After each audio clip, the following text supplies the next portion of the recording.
Hello' বন্ধুসকল, welcome to my জ্ঞান সম্ভাৰ চেনেল।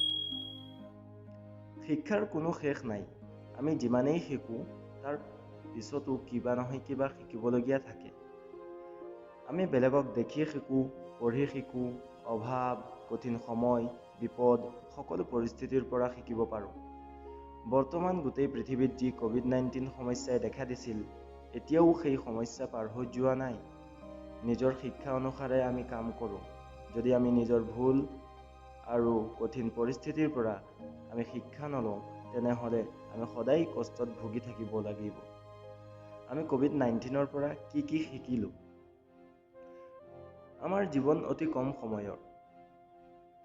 আমাৰ চাকৰি, কৰ্ম সকলো খন্তেকীয়া। ভাল স্বাস্থ্যই হৈছে আচল সম্পদ। যিকোনো মুহূৰ্ততে যিকোনো ঘটনা ঘটাটো স্বাভাৱিক।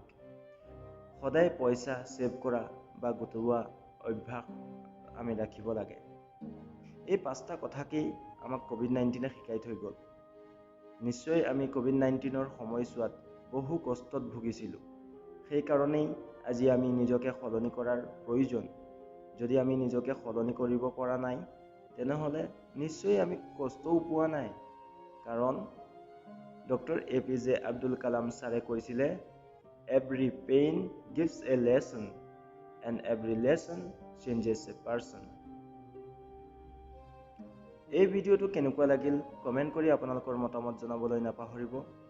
লগতে আমাৰ চেনেলটোক লাইক, শ্বেয়াৰ, ছাবস্ক্ৰাইব কৰিব। এতিয়া আপোনালোকৰ পৰা বিদায় লৈছোঁ। আকৌ এনেকুৱা এটা নতুন ভিডিঅ' লৈ আহিম আপোনালোকৰ মাজলৈ।